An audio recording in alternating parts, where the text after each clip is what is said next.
Donc, ouais. Bienvenue. Non, non. Non, conduis, madame. Oui, bienvenue. Allons, on va aller à l'hôpital. Allons.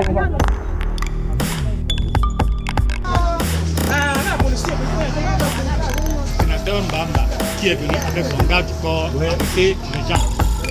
Et c'est bien sali qui m'a donné ce coup là. Ouais, Parce que j'ai voulu filmer la scène, il a arraché mon téléphone et il m'a donné le coup. Ils ont mon téléphone à l'heure actuelle. Qui est passé au téléphone? Bien salé. Filmez-moi ça, s'il vous plaît. C'est le sénateur qui est avec son garde du corps. Bagarré avec les gens. Quand j'ai filmé la scène, ils m'ont donné le coup de poing. Filmez-moi ça. Filmez-moi ça. Mets-toi ici, filmez ça. Filmez ça. Pour les élections. C'est le sénateur qui est venu avec agresser les gens. Enregistrez, c'est mon téléphone, enregistrez plus. C'est Mbamba, le sénateur qui est venu.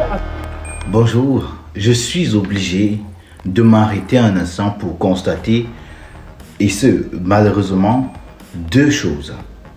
La première, le RDPC ne sera jamais aussi bien organisé que nos frères dans les régions du nord-ouest et du sud-ouest.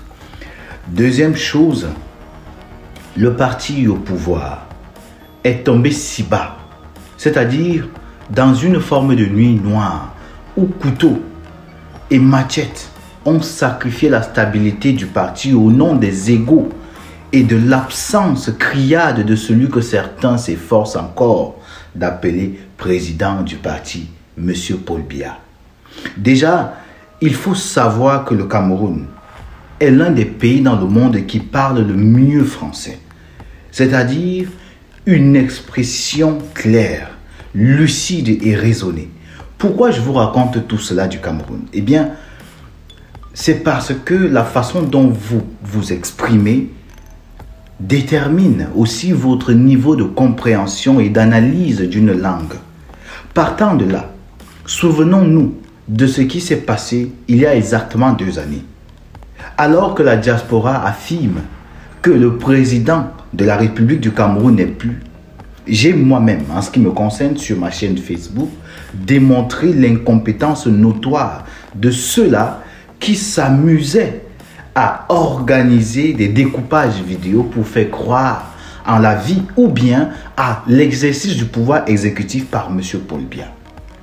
Alors, ce matin, nous allons partir d'un exemple simple, une scène de théâtre. Dans un théâtre, tout est organisé.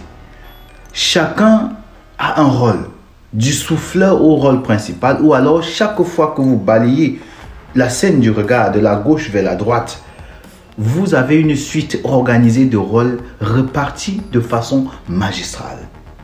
Ce qui se passerait si un de ces éléments disparaissait, alors il ne s'agirait plus de théâtre, mais d'improvisation. Avant, les machettes servaient à terroriser les dissidents.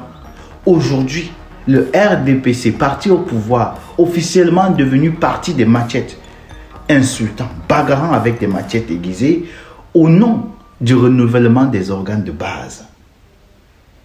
Quoique, le Cameroun est le Cameroun est le seul pays où vit une autre forme de politique. Le Cameroun reste et demeure le seul pays du globe terrestre à avoir un régime unique. Mieux, il y a été développé là-bas une nouvelle forme de régime semi-présidentialiste.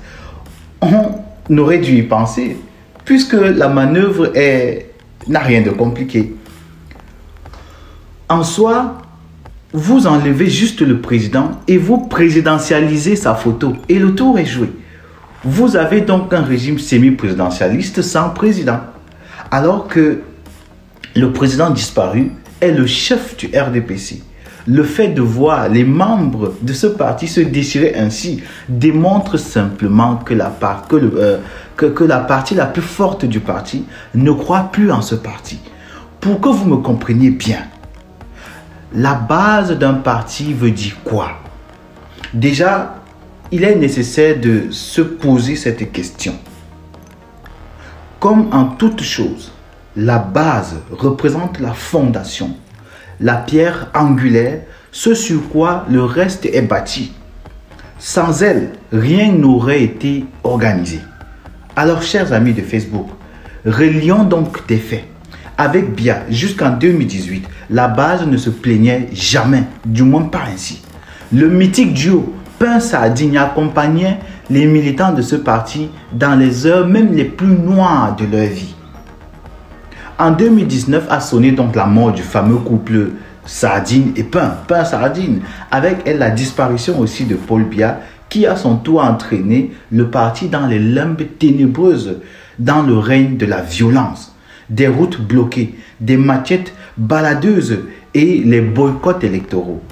On a vu des personnes effacer des tableaux, déchirer des papiers, détruire des préfectures, juste parce qu'ils n'étaient pas contents de ce qui était organisé au nom du parti en ce qui concerne le renouvellement des cellules ou des organes de base. Cher ami, si tu n'as pas encore compris ce qui se passe, alors tu es naïf ou tu es naïve. Je te souhaite une très bonne journée. C'est Stevie Sam. N'oubliez pas de soutenir ma chaîne en cliquant sur le lien GoFundMe qui est en bas et en y jetant quelque chose. Je vous souhaite une très bonne journée encore.